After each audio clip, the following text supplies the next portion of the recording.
Bonjour, c'est Cybercafé. Cette semaine, comme la semaine dernière, on se retrouve chez Nadine. Quand on est bien accueilli quelque part, on y revient. Cédric Godard va nous apprendre à mieux choisir un nouveau processeur pour notre PC. Dominique Gagny va nous expliquer que les citoyens belges reprend le pouvoir sur Internet. Vous verrez dans un making-of comment Jet Li a prêté sa voix et son corps à un jeu qui s'appelle Rise to Honor. Grâce à notre envoyé spécial, vous saurez tout sur les nouvelles tendances high-tech de la maison.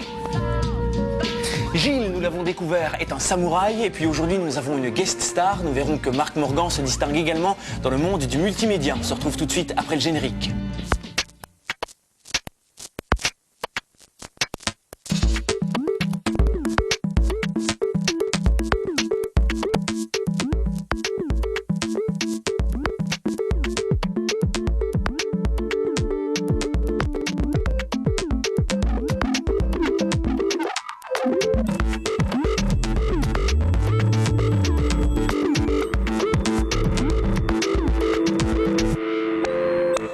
Bonjour Brice. Salut Raph, comment tu vas? Ça va bien, tu vois, on est nouveau chez Nadine. Quand on est bien... J'ai toujours pas rencontré Nadine. Et moi non plus. Enfin, j'ai cru que c'était elle, mais je ne sais pas, c'est Jean-Marc. C'est l'occasion, selon moi, de retrouver une espèce d'état primal du téléspectateur. Nadine est un fantôme qui habitait ce bâtiment. Et d'ailleurs, on va faire un film fantastique sur l'histoire de Nadine. Et on ira le projeter. Du film fantastique, Jean-Marc, Voilà. quel enchaînement terrible. Brice, j'adore quand tu lances des ponts ainsi que des perches. Donc voilà, je viens vous parler du FIFB, à savoir le Festival international du film fantastique de Bruxelles.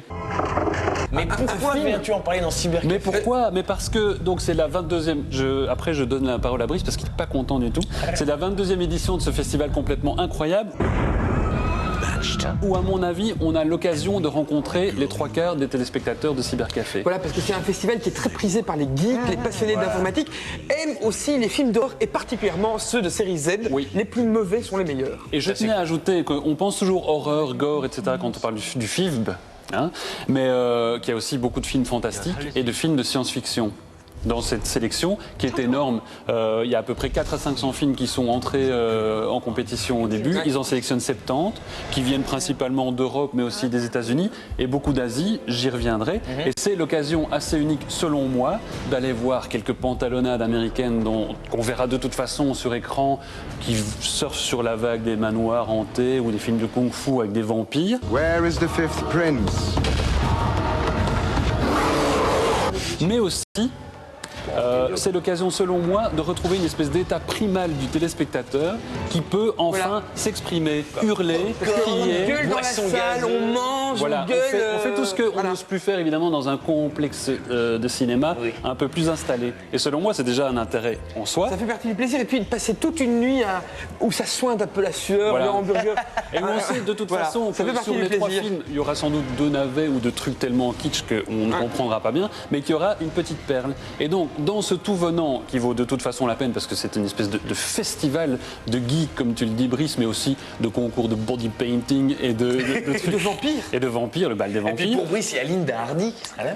Linda Hardy, voilà, Miss voilà, France 1992, parce que Linda Hardy joue dans un film qui est passé au festival, le film d'Enki Bilal, ce légendaire auteur de bande dessinée, qui adapte 2 bouquins de sa trilogie Alcide Nicopol, et donc ça s'appelle Immortel, et rien que pour Miss France 1992, à mon avis, ça vaut le coup. Donc voilà, pour Bilal.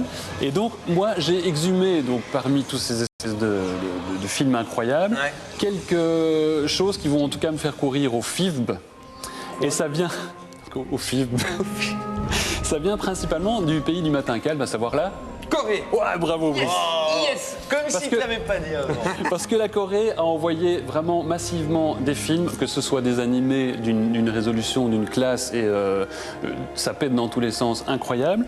Et ils nous ont aussi envoyé des films de fiction, dont Natural City. Natural City. Bon, ça se passe évidemment toujours après une espèce de guerre post-apocalyptique. Les villes sont devenues des mégapoles et évidemment il y a des cyborgs qui travaillent comme des bœufs pour les humains et un jour ou l'autre les cyborgs se... Révolte. Voilà, bravo Brice. Se révolte. Et c'est Évidemment, Attends, moi des scénarios de science-fiction, je t'en prends à la minute. Il se révolte. Et ils se révoltent, évidemment, il y a une police qui est chargée de mutiner la révolte, mais vlati pas que le héros Non, de principal... mater les mutins. De mutiner la matinée. Enfin, ou la soirée aussi.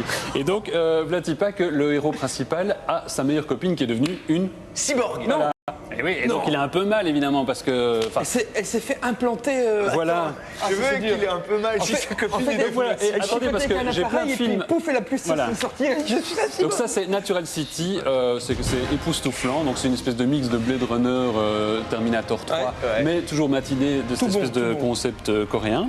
Donc ça c'est Natural City. Il y a un film complètement improbable qui s'appelle The Big Slaughter Club, donc le club du gros abattoir, une espèce d'Evil Dead qui se passe dans les bois avec des étudiantes en socket dans le rôle de tueuse. Pas mal du tout, c'est japonais. Et alors, il y a un film sur lequel je voudrais amener le focus, n'est-ce pas, qui s'appelle Resurrection of the Little Match Girl.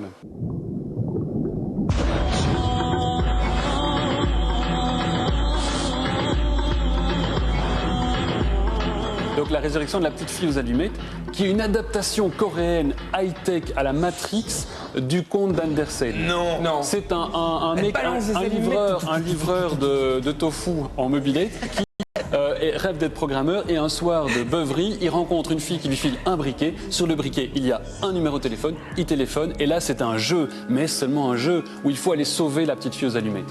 Et alors de là, c'est complètement la claque, quoi. Ça explose dans tous les sens, c'est Matrix, du cuir, du kung-fu, ça pète dans tous les sens. Des un peu zarbi. Voilà, et tout ça matiné de haute technologie, c'est complètement à recommander à tout le monde. Alors c'est jusque quand?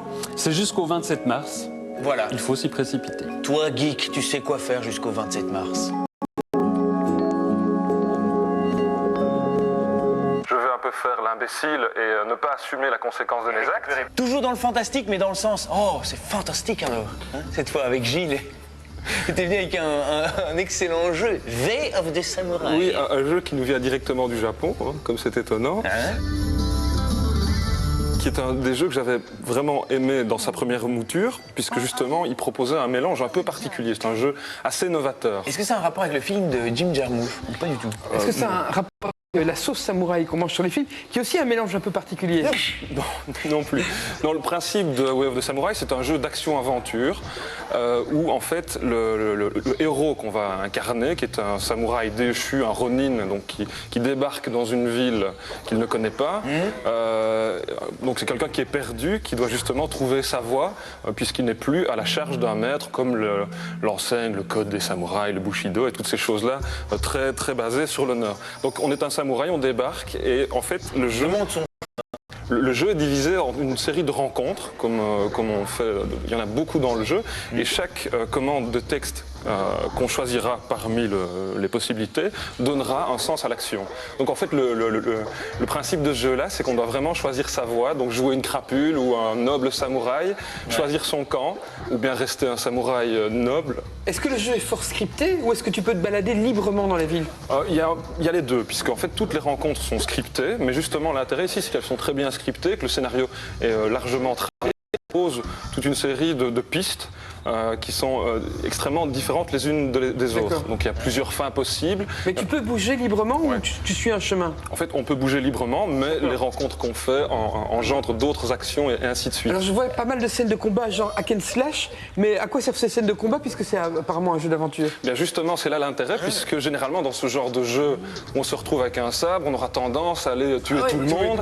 Et alors justement là, c'est pas vraiment le but. T'as tué tout le monde et t'as oublié de demander ton chemin, tu sais pas où tu dois aller. Ils sont tous morts. Mais si on se comporte de la sorte, c'est-à-dire comme une crapule, un samouraï sans honneur, les gens de ce monde cohérent ne manqueront pas de vous rappeler le loser qu'on est. Et là. Donc, il y a une mémoire collective. Donc c'est ça l'intérêt, puisqu'en fait c'est un jeu qui est basé, il n'y a pas de sauvegarde. Donc on ne peut pas se dire je vais un peu faire l'imbécile et ne pas assumer la conséquence de mes actes. Récupérer plus tard. Voilà, ici. Il n'y a pas de sauvegarde. Il y a des sauvegardes, mais qui sont vraiment très particulières à des moments donnés. C'est jeu à chaque fois.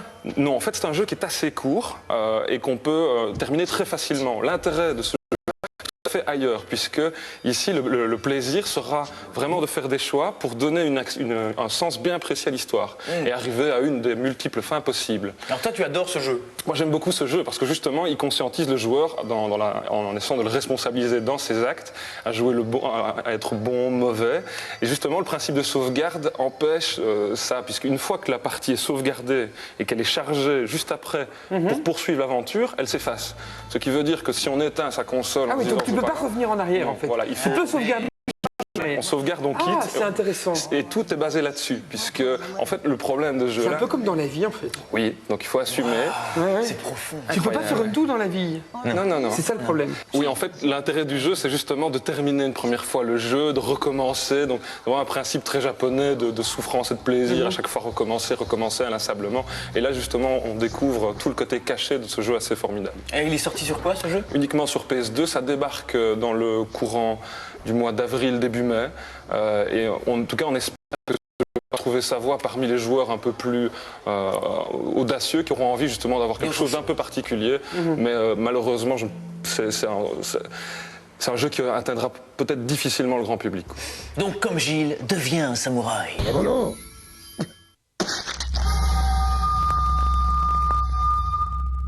Alors, Brice, quand tu arrives chez toi, après l'ascenseur, comment est-ce que tu allumes la lumière? Bah d'abord, je m'authentifie avec une empreinte digitale, je mets mon iris dans le scanner et puis je fais Sésame, ouvre-toi, c'est une empreinte vocale. La porte s'ouvre, j'appuie sur l'interrupteur sans fil qui allume successivement toutes les lampes et puis mon ordinateur qui est raccordé sans fil à un réseau internet par fibre optique qui me permet de regarder la télé. Ouais, c'est comme chez moi, quoi. Ouais, c'est un peu comme chez toi, ouais. Tout le monde, je crois. Ouais, comme chez tout le monde, quoi. On va voir d'ailleurs un reportage à ce sujet de Laurence Tine à Batibo sur le futur et la domotique.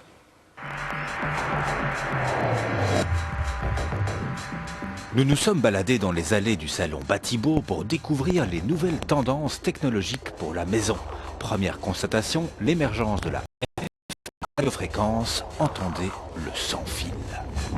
Le système radiofréquence, c'est le système qui permet, donc sans fil, via une télécommande, de pouvoir commander, de pouvoir gérer pratiquement l'entièreté des choses commandables dans une maison, que ce soit les points lumineux, que ce soit un système audio, que ce soit des volets, que ce soit même le chauffage, à partir de commandes sans fil.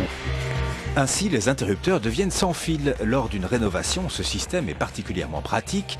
Plus besoin en effet de faire des saignées dans ses murs pour renforcer le câblage des interrupteurs. L'onde émise par l'interrupteur est reçue par un récepteur placé dans le tableau électrique de la maison. Celui-ci va alors par exemple commander l'allumage d'une lampe. Tout cela n'est pas à confondre avec le Wi-Fi. Ici, on utilise d'autres fréquences dédiées à cet usage. Autre grande tendance, le partage d'un système audio dans plusieurs pièces de la maison. Multi-room, je peux diffuser dans différentes pièces, multi-sources, différentes sources. Sources donc qui peuvent être la radio, le DVD, le CD, le disque dur pour des MP3, donc différentes, je vais dire, possibilités au niveau des sources. Et le principe, le but est évidemment de pouvoir dans chaque pièce sélectionner la source désirée. On peut également agir sur le volume, allumer ou éteindre pièce par pièce, et alors simultanément dans une autre pièce, quelqu'un d'autre peut écouter une autre source. Ici, évidemment, c'est le retour du câblage. Il faut en effet raccorder chaque haut-parleur à l'ampli. Il sera par contre possible d'installer qui permet de commander les appareils raccordés à cet ampli. Et puisqu'on parle de câbles, pourquoi ne pas câbler sa maison de manière à installer une petite centrale domotique ? Mais le principe est celui-ci, c'est que nous avons ici représenté par le trait blanc ce qu'on appelle le câble bus, donc qui étaient deux petits fils. Et ces deux petits fils vont relier toutes les commandes, tous les interrupteurs les uns aux autres, sans se soucier ni de ce qu'ils vont commander, ni de leur fonction. Ça veut dire que chaque petit contact ici, chaque interrupteur, on va pouvoir le faire type dimming ou un dimmer, ou simplement une extinction, ou un allumage, ou une extinction générale, ou une commande de volet, ou une commande de chauffage. Et ça, c'est à la programmation que nous allons attribuer une fonction, et bien sûr un ou plusieurs circuits, à chaque petit contact. Tous les appareils ou éclairages commandés sont raccordés à la centrale domotique et il suffit de programmer celle-ci pour attribuer un ou plusieurs appareils à chaque interrupteur. Autre système étonnant, universel. C'est un réseau que nous appelons réseau domestique, qui est un réseau basé sur du câblage, des prises universelles. Aujourd'hui, vous avez dans une maison différents types de prises selon que vous ayez besoin d'un téléphone, d'un ordinateur, d'une télévision ou de raccorder une source audio-vidéo. Nous avons conçu un système qui est basé sur un seul type de prise et un seul type de câble. Vous disposez dans les différentes pièces de la maison un nombre de prises aux endroits le plus approprié. Et vous pourrez le type d'appareil et le type de service que vous souhaitez. Les prises sont toutes reliées par un câble spécial vers un tableau général. Chaque prise dans le tableau a son équivalent d'une prise murale et vous affectez le service à la prise murale en utilisant un cordon, toujours le même type de cordon. Par exemple, si je veux raccorder la prise numéro 3 dans le séjour au service téléphonique, je l'insère dans le module correspondant. Si par contre je voudrais utiliser la même prise pour lui donner un service téléphonique, je vais vers le module téléphonique. Si je désire y mettre un ordinateur, je vais vers ce module qui permet de mettre en réseau plusieurs ordinateurs dans la maison, mais également de partager une ligne internet rapide. Tous les signaux sont transportés dans un seul câble 4 paires, dont l'une a été optimisée pour les réseaux large bande comme la télévision. Les prises sont des RJ45 classiques dans lesquels peuvent s'insérer des adaptateurs. Tous les appareils sont en fait raccordés à une prise plus proche dans la pièce où ils se trouvent, mais leur connexion est reliée au tableau. Et c'est dans le tableau qu'on va apporter le service en question, le service téléphonique, le service réseau local d'ordinateurs, accès à Internet, le service distribution des signaux de télévision. Enfin, terminons ce petit tour d'horizon avec l'arrivée de la reconnaissance biométrique dans la maison de Monsieur Tout-le-Monde. C'est une reconnaissance de l'empreinte digitale du doigt. Donc on fait une lecture du doigt pour donner accès à l'entrée d'un bâtiment ou d'une propriété. Le capteur est un capteur thermique. Donc il va réagir sur la différence entre la peau et le creux du doigt pour reconstituer donc l'empreinte digitale. Pour 836 €, le système peut reconnaître jusqu'à 20 doigts différents. Et oui, la science-fiction peut désormais s'inviter chez vous. Toujours jusqu'il y a des classes. Alors Cédric, quel processeur pour PC choisir? C'est un sujet hyper délicat. C'est très haut. Personne n'est d'accord. C'est une guerre. J'ai commencé hier après-midi par appeler 4 boutiques. Un tel dit ceci, un tel dit cela. 4 boutiques différentes à Bruxelles et à Liège. Alors personne ne dit la même chose. J'ai demandé qu'est-ce qui était le mieux, AMD ou Pentium. Mais personne ne sait. En fait, ce qu'ils font, c'est qu'ils regardent la liste. Ce qui est le plus cher et forcément c'est le meilleur. Ah oui. Or, on va prouver que c'est pas vrai. Et le plus vendu? Alors, il y a 3 processeurs qui sont assez connus dans le grand public. Il y a VIA,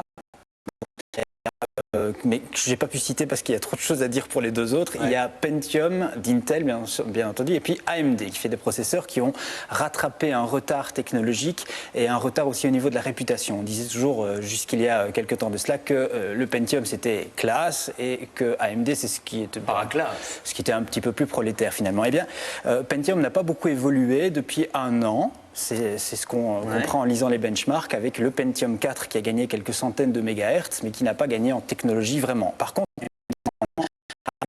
vraiment en technologie, en puissance, en vitesse de calcul, exactement, avec ce qu'on appelle donc le AMD K8, qui est la nouvelle génération de 32 bits pour l'instant et qui est apparemment le nec plus ultra, notamment pour les gamers, donc pour ceux qui jouent. Au niveau du Pentium 4, on me dit que c'est très très cher et qu'il vaut mieux prendre un AMD pour l'instant. Alors il y a des différences qui sont assez sensationnelles. Il y a la dernière famille des Pentium, c'est la famille Pentium 4 qu'on appelle Prescott ou Prescott. Prescott, voilà, c'est le terme exact. C'est bourré de termes incompréhensibles. Et là, il y a justement. Le problème, c'est qu'il faut être riche quand on est joueur parce que le processeur simple coûte 995 €. Ah ouais. C'est-à-dire le prix de, tu peux acheter toutes les consoles de jeu pour le prix du processeur. C'est le prix d'un ordinateur ou d'un petit ordinateur portable. Alors, du côté de chez AMD, on a pour le K8 à peu près 130 € pour un processeur qui est équivalent à un bon P4, donc à un bon Pentium 4. Donc il y a quand même une grosse différence de prix. Hein. Et pour le P4, on en est environ à 250. Ça dépend aussi des boutiques et ça dépend où on les achète. Enfin, on n'est pas à 900 € quand même. Pour le 32 bits pour l'instant, donc on me dit AMD beaucoup mieux. Attention parce que maintenant, il y a le 64 bits. Il y a le 64 bits. Du côté de Intel et des Pentium, c'est excessivement cher. C'est à la limite, il ne touche pas encore le grand public pour l'instant. Et le précurseur dans le domaine du 64 bits, ça a été Apple avec le G5, Brice qui a été lancé. Bien sûr, mais là on il y a quelques parle mois. Que de processeur PC, mais le G5, c'est un processeur RISC 64 bits. Et qui est déjà livré avec un système d'exploitation fonctionnel, alors que si j'ai bien compris, il n'y a pas encore de version. Il y a une version bêta. C'est un peu comme macOS qui a lancé toujours une macOS 32 bits sur ses nouvelles architectures. Et bien c'est à peu près la même chose. On a cette architecture, mais on n'a pas encore de système d'exploitation optimisé. Tout ce qu'on a, c'est des systèmes Linux. Alors c'est ce qu'on m'a dit, vous mettez Linux dessus. C'est pas une très bonne solution parce que les jeux, si on veut utiliser des jeux à fond, il va falloir les émuler. Et donc ça ne va pas fonctionner à la même vitesse. Donc il va falloir attendre. Les 64 bits, c'est pas pour les jeux, quoi. Tout à fait. C'est une très très bonne technologie. On peut lire aussi pour tous ceux qui l'ont essayé. Mais forcément, parce que c'est un petit peu plus cher et que c'est un petit peu plus avancé au niveau technologique. Mais pour exploiter à pleine puissance ces nouveaux processeurs 64 bits, il faut une version 64 bits de Windows qui sortira l'année prochaine. Elle est en bêta pour l'instant. Alors, on entend parler de Centrino, d'Opteron, de Prescott. Alors, quel est le maître achat? Quel est le processeur, disons, pour un gamer? Alors, Centrino, on va laisser ça pour une autre fois pour les portables. L'Opteron, très cher. Ou alors si on est une grande entreprise ou si on est très riche. On va dire Athlon 64. Ça coûte entre 200 et 250 euros. L'ordinateur, mais c'est vraiment, on prend un petit peu d'avance sur les technologies qui arrivent en prenant ça. Il faut pas oublier que le processeur, si on a un très bon moteur dans une voiture, il faut aussi le reste qui suit, très bon autoradio aussi. Bref, il faut une bonne carte graphique, 128 mégas, c'est excellent pour l'instant. Il y en a de très très bons marchés, j'en ai trouvé à 125 euros. Et au niveau de la RAM, 512 ou 1 giga, il faut profiter de la baisse du dollar ces derniers mois et on peut faire de très très bonnes affaires et ne pas payer la TVA en import pour l'instant. Donc c'est quand même assez intéressant. On va dire que environ 200-250 euros, une nouvelle carte mère, mais investissez dans un nouvel ordinateur et vous avez 3 ans d'avance. Vous avez les bons conseils, maintenant c'est à vous de faire votre choix.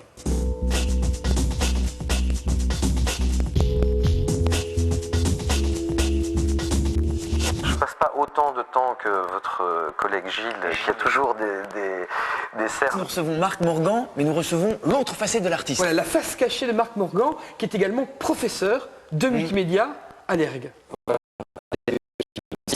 L'école de recherche graphique, c'est une école qui fait partie des Instituts Saint-Luc ici à Bruxelles. Une école qui a un format à taille humaine, il y a plus ou moins 300 étudiants. C'est une formation qui dure 4 ans. Donc c'est une école supérieure de type long. Et moi j'ai entre autres du cours de multimédia que j'ai mis en ligne dès le début de Voilà, parce que ton cours qui s'appelle Multimédia Lab est en ligne sous l'adresse multimedialab.be. On peut lire l'intégralité de ton cours. De l'ERG, on a été busé, on peut quand même le suivre. Oui, voilà, au moins, voilà. Générosité de ma part, mais en réalité c'est évidemment la plateforme de base du cours avec effectivement tous les sujets qui sont exploités à l'intérieur d'une série d'exercices et de multiples choses qu'on voit parce que c'est pas uniquement le web. Parce que oui, pourrais-tu expliquer un petit peu plus ce que contient ton cours? Donc c'est pas un cours de technologie, on apprend à utiliser des logiciels, c'est une vision un peu plus large du multimédia. Voilà, on apprend aussi à utiliser des logiciels mais toujours on apprend notamment à se servir de Dreamweaver, qui est un peu un éditeur global qui permet d'éditer des sites. Et il y a d'autres logiciels qui sont utilisés plus ponctuellement par les étudiants en fonction de leur projet. Je pense notamment à Photoshop ou Pro Tools, dernièrement, que j'ai aussi présenté. Illustrator ou Flash, mais le cours regarde un peu plus globalement ce qui se passe dans le multimédia, sur le web, mais aussi dans des CD-ROM, en fait, les interfaces graphiques. Même dans les jeux vidéo? Jeux vidéo, je passe pas autant de temps que votre collègue Gilles, qui a toujours des cernes. On se dit qu'il joue mais oui, voilà, c'est ça. On se dit, mais quand dort-il? Comment fais-tu? Je joue à certains jeux et surtout je les examine avec les étudiants. Tu as même des étudiants qui détournent des jeux pour en faire des œuvres d'art. Oui, ça c'est assez amusant parce que c'était un truc que je connaissais pas moi-même. C'est tu penses probablement à des étudiants qui travail de modélisation d'une pièce qu'ils ont investi réellement avec d'autres copains artistes. Sous forme d'installation artistique. Puis alors ils ont modélisé cette pièce dans Unreal, voilà, avec l'éditeur qui est par ailleurs disponible, avec le jeu lui-même. C'est une sorte de mise en abîme en quelque sorte d'une œuvre d'art dans une autre œuvre. Et alors on peut jouer à un jeu, un Doom-like, donc assez violent, à l'intérieur de la pièce dans laquelle on se trouve. Ce même étudiant est aussi excellent en morphing. qui est plutôt sous forme de bloc-notes, ça dépend de toute une série de choses. Il y a beaucoup de travaux qui pourraient s'y retrouver et que je vais mettre en ligne. Ça me prend pas mal de temps. Mais disons que le site en lui-même, je vous convie à aller le voir et à m'envoyer vos commentaires parce que j'aime bien d'arriver à ce qu'il soit très vivant comme ça. Les étudiants eux-mêmes m'envoient pas mal d'idées.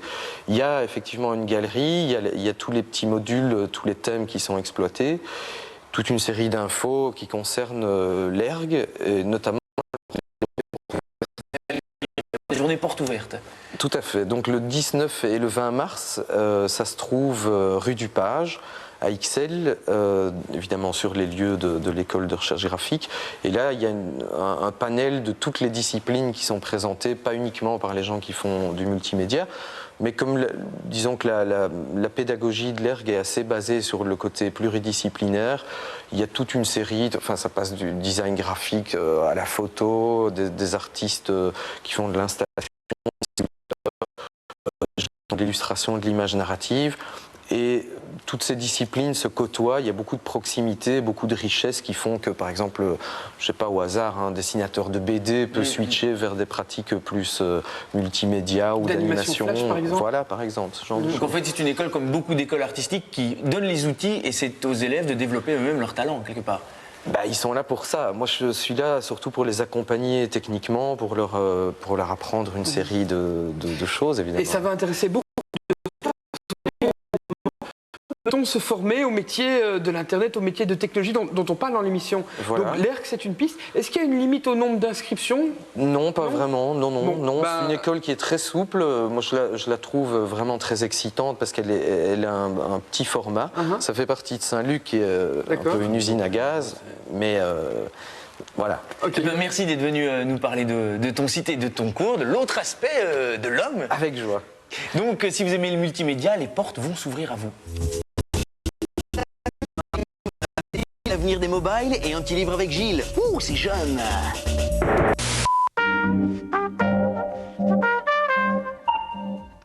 Oui, ok. Ciao.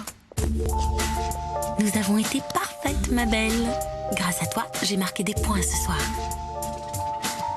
Ouh là là, toi aussi, ma chérie, tu aurais besoin d'un bon démaquillant. Grâce à sa texture unique, Ariel se fixe sur les taches, pénètre au cœur des fibres et se dissout parfaitement.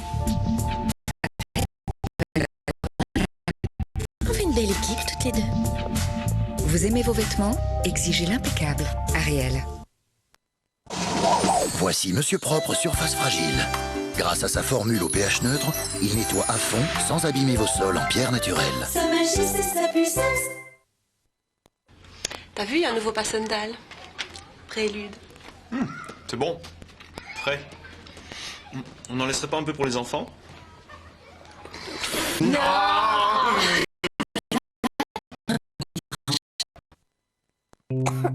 Ah oui, cette bronchite. Et cette coupure, une chute de vélo. Cette période difficile avec ces maux d'estomac. Aujourd'hui, c'est le stress et ma tension en caisse. J'avais oublié la moitié de tout ça. Mais mon médecin, lui, se souvient de tout. Tout est là, dans mon dossier médical global. Avec toutes ces infos, il me soigne mieux, plus vite et moins cher. Sans parler de la prévention. Votre dossier médical global. Conservez votre passé médical, c'est protéger votre santé demain. Ouvrez-le vite. Vous vous sentez concerné? Vous souhaitez participer aux élections européennes du 13 juin? Sachez que toute personne ayant la nationalité d'un État membre de l'Union européenne, habitant en Belgique, peut être inscrit sur les listes électorales belges, pour autant qu'il en ait fait la demande avant le 31 mars. Pour tout renseignement, contactez votre administration communale ou le service public fédéral intérieur. Une communication du service public fédéral intérieur.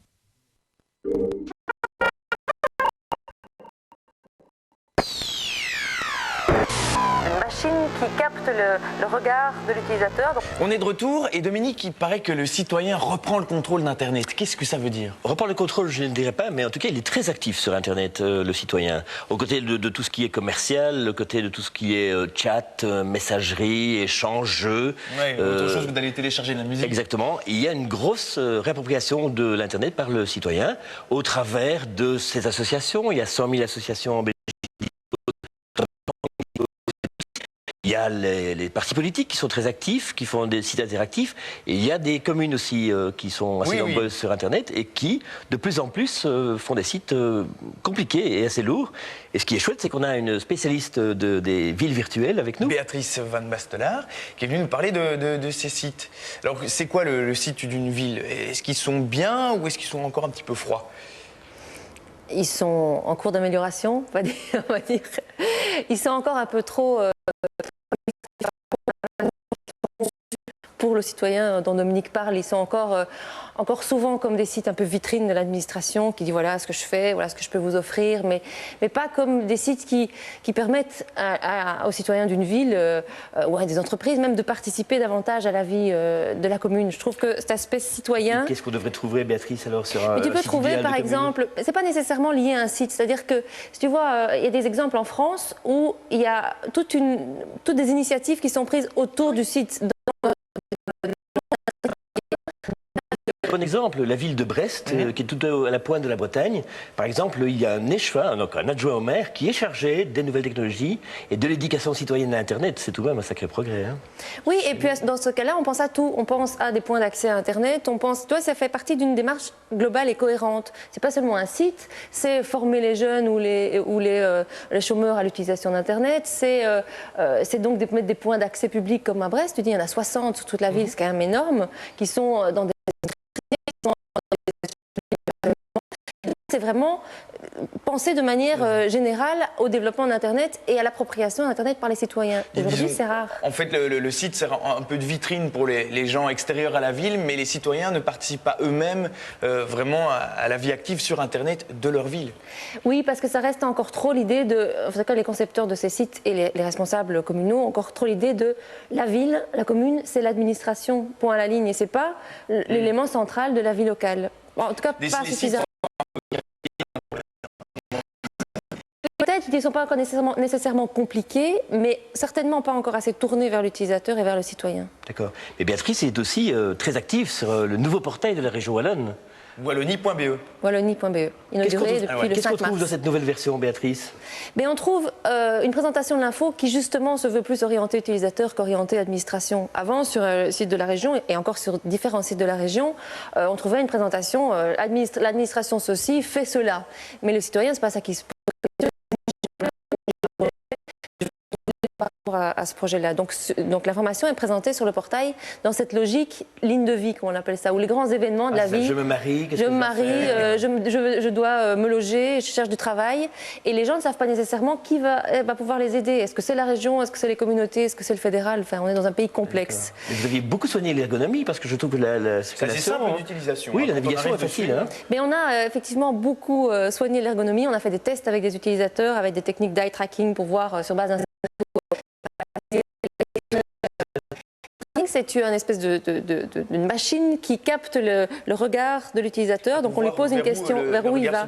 Et après on voit les tâches, enfin je veux dire l'endroit où il a trouvé, où il a été en premier lieu chercher l'info. Et dans la première version du site qu'on avait faite, elle n'était pas suffisamment bien conçue. Et justement on voyait qu'il était perdu sur le site. Le regard, on cherche... Voilà, on lui posait une question, par exemple, chercher la prime pour une entreprise, chercher telle prime, et il ne savait pas par où il devait aller. Et donc sur base de ça, on a repensé l'ergonomie. C'est de devenir la porte d'entrée vers l'administration avec un grand A. Comme sur le site, on trouve des infos. Effectivement, on renvoie vers des infos qui sont sur des sites de la communauté ou sur le site du fédéral. L'idée, c'est que les gens viennent chez nous en se disant « Je sais qu'à partir du portail de la région, je trouverai l'info sur tout ce que je cherche. » Est-ce qu'on peut poser des questions? Est-ce qu'on aura les réponses assez rapidement Il y a toute une structure qui a été mise en place par la direction de la communication, dont c'est le métier. Et selon la thématique, l'objet de la question, il y a différentes... Raphaël. Merci à tous les deux d'être venus nous parler de ce site. On rappelle l'adresse www.wallonie.be. Jill, un jeu avec Jet Li. Oui, et en fait, c'est la première production du nouveau studio de développement américain de PlayStation. Donc, ils nous ont fait un truc à l'américaine, très hollywoodien, en allant chercher la star du cinéma Kung Fu Karaté Bagarre de Hong Kong, Jet Li, donc, qui s'est prêté au jeu, justement, de la motion capture pour un cabrioles et autres effets de... Cumulé. Voilà, toutes ces Voilà. choses-là. Eh bien, n'en dis pas plus, car nous avons un reportage, un making-of sur ce jeu, et on se le regarde tout de suite.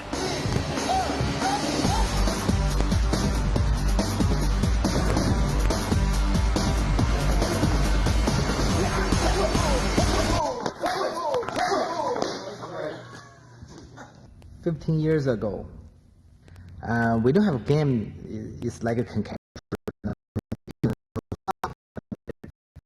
Still dream one day, when I become old, I cannot do exactly the movement, but I can capture my library, let the computer remembered. So when you're old, 60 years old, I can put my face on my movement. I still can fight, and that's my dream.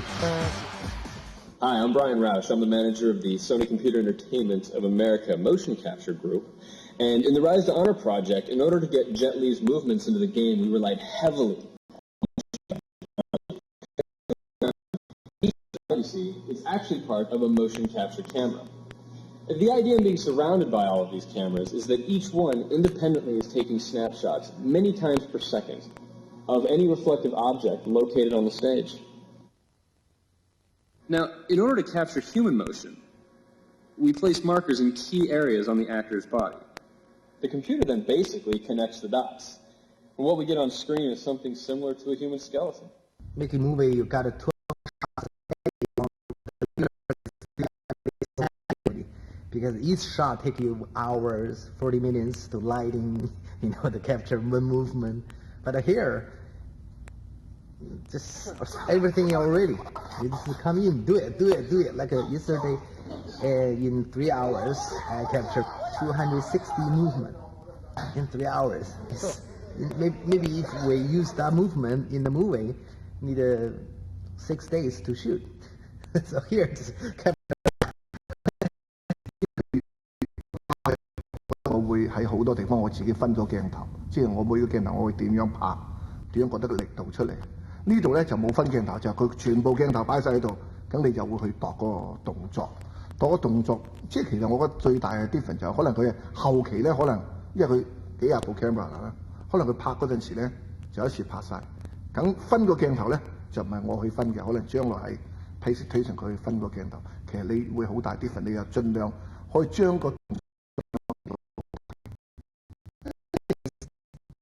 It is enjoy your work because you can smile in the fighting because they only captured the ball. It didn't get your face. We can talk between the fighting. 我笑没事的，笑没事的。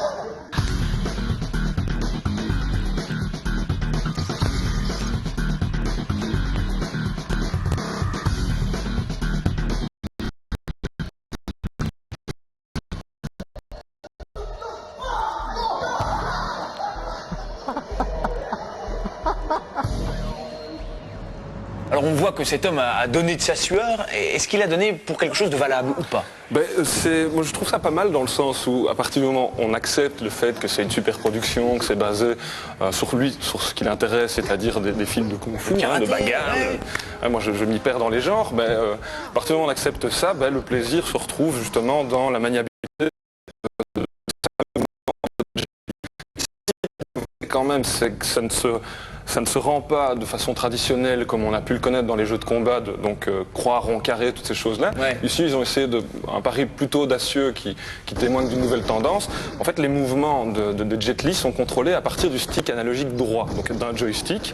D'accord. Ce qui veut dire que la plupart du temps, Jet Li se trouve assailli de dizaines de personnes, et on peut donner comme ça une direction pour envoyer une mandale ou une petite claque. Un peu particulier. Alors ce gameplay, moi j'ai bien aimé parce que justement c'était comment rendre la difficulté d'un combat aussi nerveux que celui-là. Il y a un moment où la crampe vient assez rapidement parce qu'on est là comme ça, ça devient un peu particulier. Tout ça combiné avec des effets de mouvement, des ralentis matrixiens et des choses comme ça, on est vraiment dans le cadre de la super production, des choses comme ça. Au niveau de la réalisation, moi je trouve ça vraiment pas mal, même plus que correct on va dire, puisque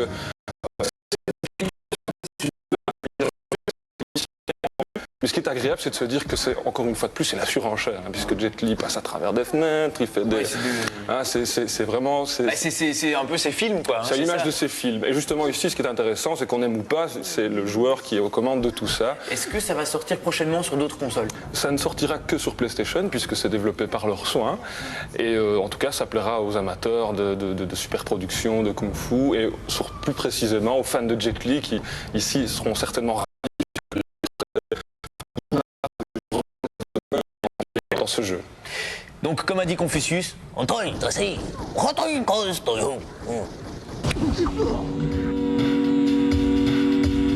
qui est prévu pour dans un an et demi, mais en attendant, on n'a rien. Il est de retour, lui aussi, du Salon 3 GSM à Cannes. Paul-Henri, quel va être notre avenir? Il va être de données, c'est-à-dire transfert des données vers son téléphone portable. Ça, c'est une certitude. On connaissait le GPRS qui permettait de transférer un modèle. Une ligne de téléphone classique. Voilà. Et on nous parle depuis 4 ans de l'UMTS qui doit être l'ADSL du téléphone portable.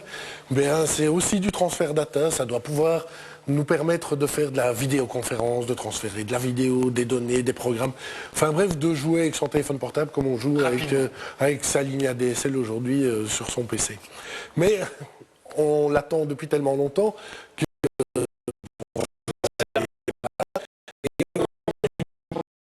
Alors il y a le Wi-Fi qui arrive en même temps, il y a l'UMTS qui est prévu pour dans un an et demi, mais en attendant on n'a rien. Et surtout, on sait que l'UMTS ne couvrira pas l'ensemble du territoire parce que les antennes sont coûteuses. Donc ça fera d'abord les grandes villes D'abord les grandes villes, et on peut déjà dire que Bruxelles et Anvers seront les 2 premières à être couvertes. Mais par contre, entre ces villes, il va y avoir des creux, des vides complets du MTS. Or, il y a beaucoup d'applications qui vont utiliser dans la voiture et tout ça. Les commerciaux itinérants, ils ont besoin de se connecter à Internet. C'est justement pas dans la ville qu'ils en ont besoin, quoi. Et donc, on ressort de nos petites mallettes dans lesquelles on avait bien enfermé le projet en disant l'UMTS arrivera. On ressort un truc qui s'appelle Edge et qui va permettre de monter à 100 kilobits, 150 kilobits par seconde. C'est quoi? C'est revoir le réseau actuel pour que... C'est upgrader le réseau actuel pour avoir un réseau de transfert de données. Donc on ne change pas les antennes, mais on met des tubes plus gros et en gros on triple la vitesse du GPRS. On triple, on quadruple la vitesse du Mais quoi, et quand l'UMTS va arriver, il va falloir virer tous ces anciens câbles? Non, pas du tout. On mettra de l'UMTS où ce sera nécessaire, c'est-à-dire principalement sur les grandes villes, où ce sera le plus rentable, donc sur les grandes villes, et puis on utilisera Edge ailleurs. Et donc les fournisseurs d'infrastructures comme Alcatel fournissent déjà des infrastructures GSM, GPRS, Edge est compatible UMTS. Et alors le Wi-Fi dans tout ça, le Wi-Fi par téléphone, c'est possible? Alors le Wi-Fi sur les téléphones, il y a des téléphones qui vont être équipés de Wi-Fi.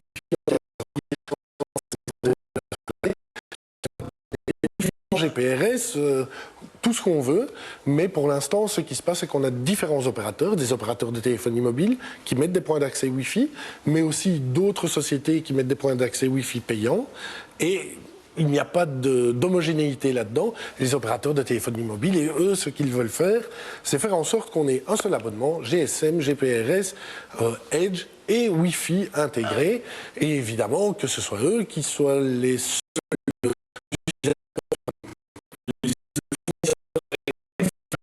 Voilà. Et donc, parce qu'en fait, le Wi-Fi est en train aujourd'hui de se répandre à une vitesse incroyable et surtout en accès gratuit, avec des initiatives comme Réseau Citoyen, le CIRB, donc la région de Bruxelles-Capitale, des universités, qui donnent un accès gratuit. Alors comment vendre du Wi-Fi si on peut y accéder gratuitement? Les opérateurs mobiles se disent, on va mettre le Wi-Fi dans notre package, ça va servir en fait d'argument marketing pour pousser les gens à s'abonner chez moi plutôt que mon concurrent. Et donc on ne va plus parler d'opérateurs de téléphonie mobile.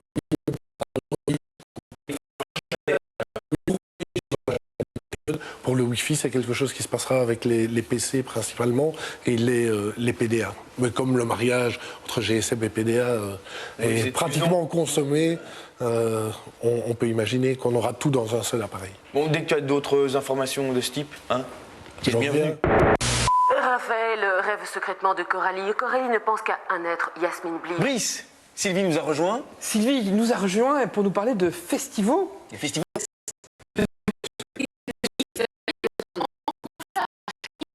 trouver ce site netfestival.be.tf et de trouver toutes les informations à sa disposition. Une carte de l'Europe avec les différents festivals en Belgique et ailleurs. Tous les détails pratiques, par exemple, nous rêvons en équipe avec Cybercafé d'aller tous ensemble au Pink Pop aux Pays-Bas. Eh bien, on peut connaître l'itinéraire, le prix des tickets, le logement, le site, quelle est l'affiche de ce festival et quelles sont les rumeurs. Qui va venir jouer, qui va...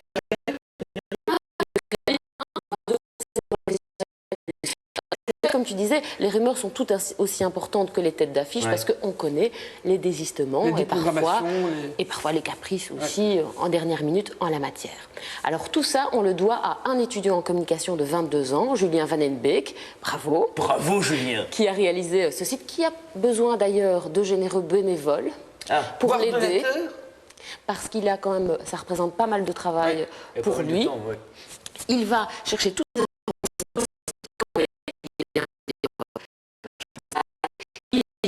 et il les met à notre disposition sur netfestival.be. Donc tout ça, les infos sont assez claires, c'est facile d'accès. Alors, il est possible d'aller poster ces photos si on est allé à un festival? Oui, j'imagine qu'il il vérifie quand même un petit peu le contenu. Il ne peut pas tout mettre non plus. Et justement, il a envie que ce site soit interactif et vivant. Que les personnes qui vont au festival expliquent comment elles l'ont vécu avant, pendant et après. Donc si